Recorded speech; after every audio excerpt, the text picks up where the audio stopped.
नमस्कार प्रिय विद्यार्थियों, हम रैंक कोफिशिएंट ऑफ कोरिलेशन को डिस्कस कर रहे थे।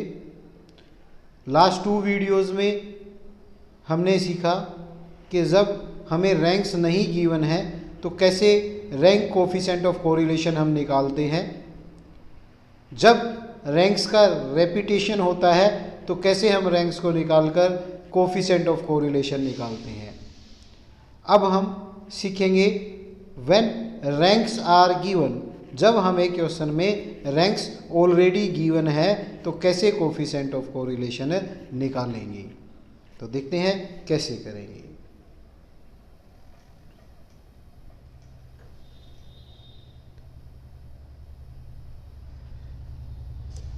व्हेन रैंक्स आर गिवन, जब हमें रैंक्स गिवन होते हैं तो क्या करना है, हमें रैंक्स को नहीं निकालना, सीधा हम प्रोसेस स्टार्ट कर देंगे कोफिशिएंट ऑफ कोरिलेशन को निकालने की।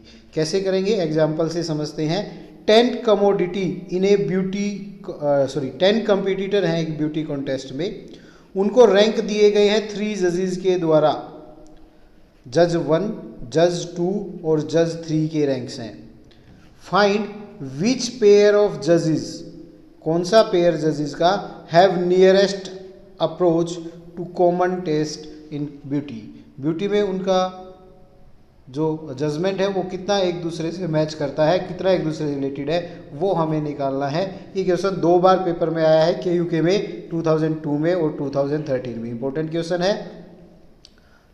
इन the question we shall compute the rank coefficient of correlation, हमें निकालना है तो क्या करेंगे, फर्स्ट और सेकंड जज का, सेकंड और थर्ड का, फर्स्ट और थर्ड का।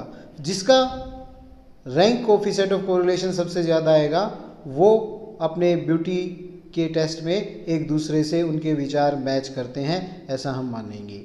तो देखते हैं कैसे करेंगे। जो रैंक्स जजेस के द्वारा गिवन थे उनको हमने लिखा, जज 1 के रैंक्स लिखे, जज 2 के, जज 3 के। 1, 6, 5, 10, 3, 2, 4, 9, 7, 8। सेकंड के हैं 3, 5, 8, 4, 7, 10, 2, 1, 6, 9। 3 के हैं 6, 4, 9, 8, 1, 2, 3, 10, 5 एंड 7। इनको हमें R1, जज 2 के रैंक्स को R2 से, जज 3 के रैंक्स को R3 से हमने डिनोट किया। अब हम निकालेंगे इनका difference.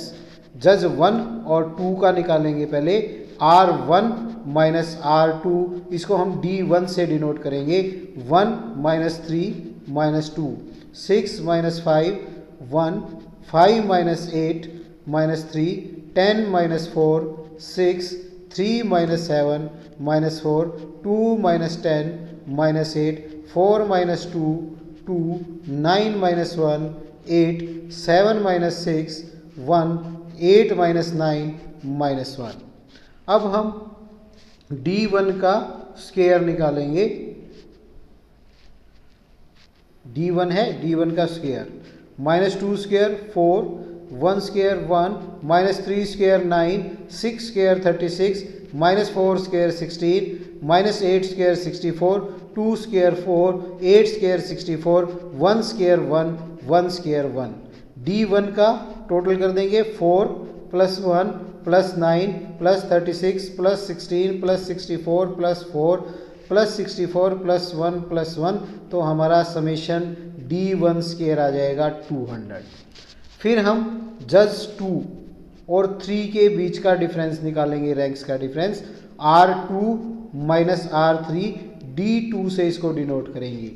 3 minus 6 minus 3, 5 minus 4 1, 8 minus 9 minus 1, 4 minus 8 minus 4, 7 minus 1 6, 10 minus 2 8, 2 minus 3 minus 1, 1 minus 10 minus 9, 6 minus 5 1, 9 minus 7 2।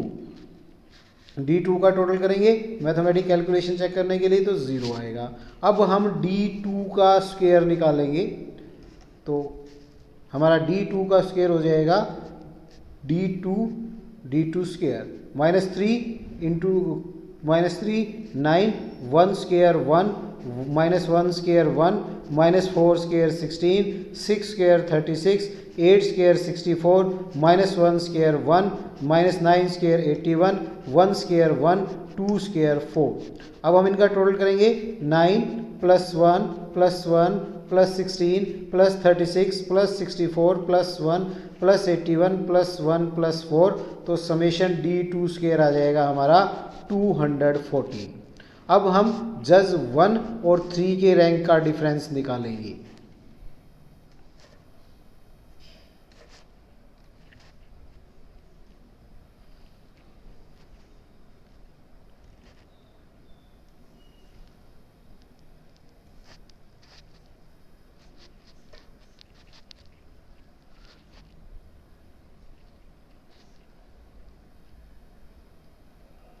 जज 1 और 3 का डिफरेंस हम निकालेंगे।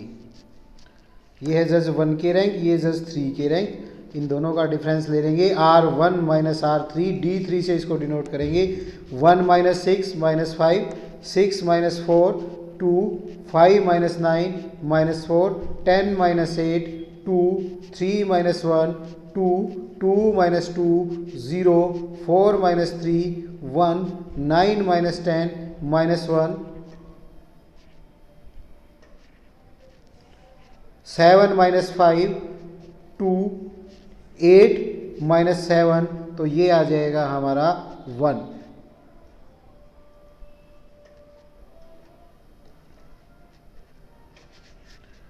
अब हम D3 का स्क्वायर निकालेंगे। D3 जो दे रखा है उसका स्क्वायर कर देंगे। Minus 5 square 25, 2 square 4, minus 4 square 16, 2 square 4, 2 square 4, 0 square 0, 1 square 1, minus 1 square 1, 2 square 4, 1 square 1।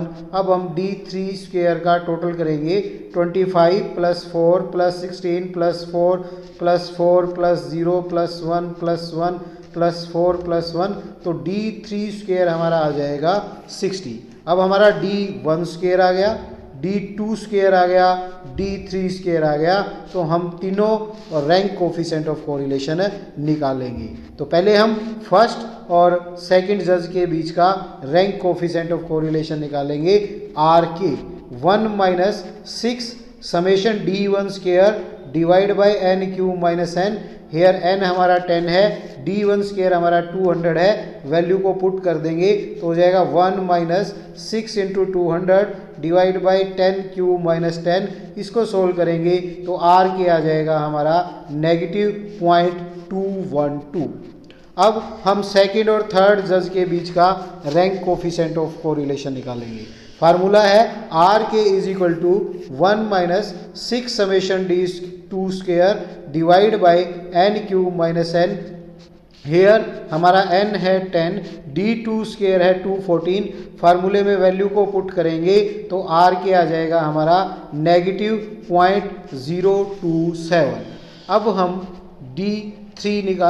R3 निकालेंगे फर्स्ट और थर्ड जज के बीच का। तो फर्स्ट और थर्ड जज के बीच का R के है हमारा 1 माइनस 6 इंटू 60 10 क्यूब माइनस 10, क्योंकि फार्मूले में पुट करेंगे यहाँ n 10 है और D3 स्क्वायर है हमारा 60। वैल्यू को पुट करेंगे तो RK की वैल्यू हम निकालेंगे। RK की वैल्यू आ गई +0.0636। Since the rank correlation between first and third जज is positive and higher than the other two pair of judges, hence first and third judge have nearest approach to common test in the beauty। उन दोनों की approach beauty को test करने में उनकी match करती है, इस प्रकार से ये हम कह सकते हैं। नेक्स्ट एग्जांपल देखते हैं। नेक्स्ट एग्जांपल हम देखते हैं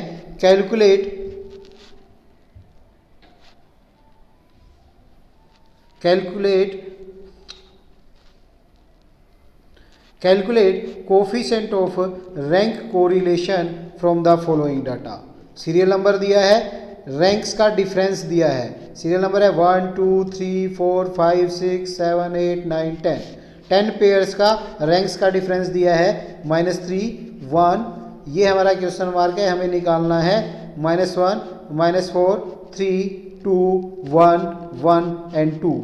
हमें पता है कि total of sum of rank difference that is D summation D हमेशा इक्वल टू 0 होता है, इसलिए हम मिसिंग आइटम कैलकुलेट कर सकते हैं। कैसे? मिसिंग आइटम को हमने ए मानते हुए कैलकुलेट किया कि डी हमारा समेशन डी हमेशा 0 होता है, तो बाकी वैल्यूज़ को हम जोड़ देंगे रैंक डिफरेंस की। -3 + 1 + a -1 -4 + 3 + 2 + 1 + 1 + 2 = 0। इसको सोल्व करेंगे तो यहाँ से a की वैल्यू आ जाएगी -2, दैट इज थर्ड पेयर का जो रैंक्स का डिफरेंस है वो -2 है। अब हम इन डिफरेंसेस को लिखेंगे और रैंक कोफिशिएंट निकालेंगे। तो डिफरेंसेस को लिखा -3 + 1 -2 -1 -4 3 2 1 1 2 n हमारा 10 हो गया। अब डी स्क्वायर निकालेंगे, -3 स्क्वायर 9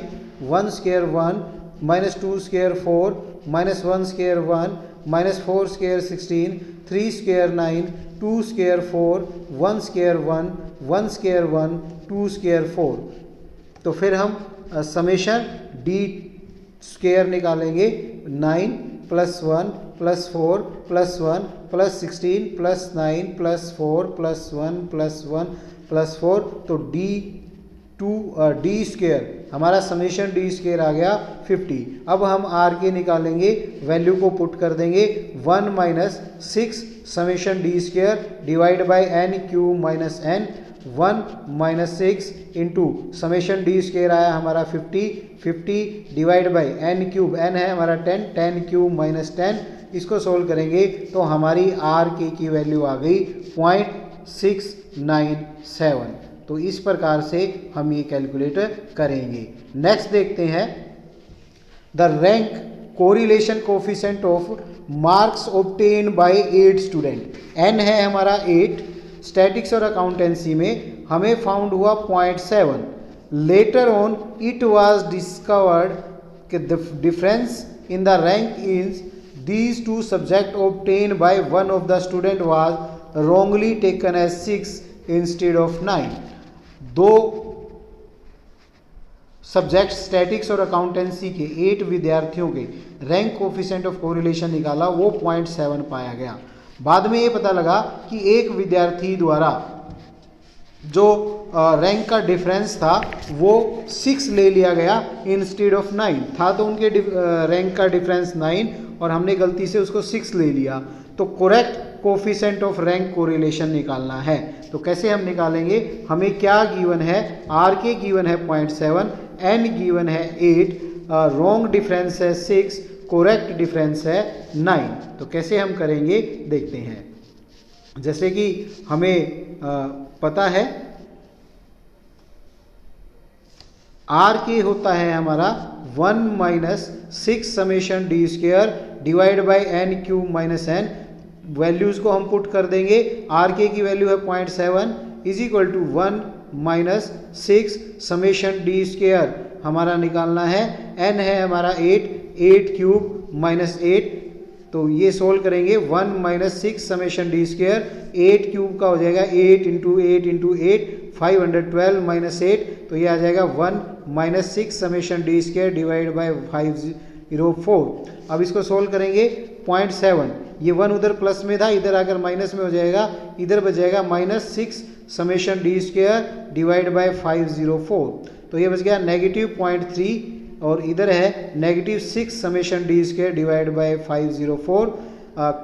क्रॉस मल्टीप्लाई कर देंगे, माइनस से माइनस कैंसिल हो गया, तो 6 समेशन डी स्क्वायर आ गया हमारा 0.3 × 504 151.2। तो समेशन डी स्क्वायर आ जाएगा 151.2 डिवाइड बाई 6 25.2। ये हमारा इनकोरेक्ट है। अब हमें इस करेक्ट समेशन डी स्क्वायर निकालना है, तो इसमें जो रॉन्ग डिफरेंस हमारा ऐड हो चुका है उसका स्क्वायर हम लेस कर देंगे। 6 का स्क्वायर हमारा ऐड हो चुका है उसको लेस कर देंगे। 9 का स्क्वायर हमारा करेक्ट है, जो ऐड नहीं हुआ उसको हम ऐड कर देंगे। तो हमारा करेक्ट समेशन डी स्क्वायर आ जाएगा 70.2।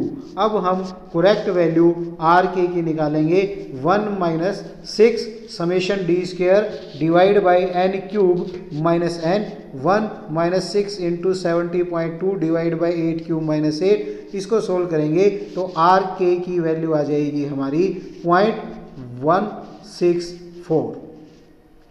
तो इस प्रकार से हम अलग अलग परिस्थिति में रैंक कोफिशिएंट ऑफ कोरिलेशन निकालना सीखा। तो क्या मेरिट्स हैं रैंक कोफिशिएंट ऑफ कोरिलेशन की, वो और देख लेते हैं हम। व्हेन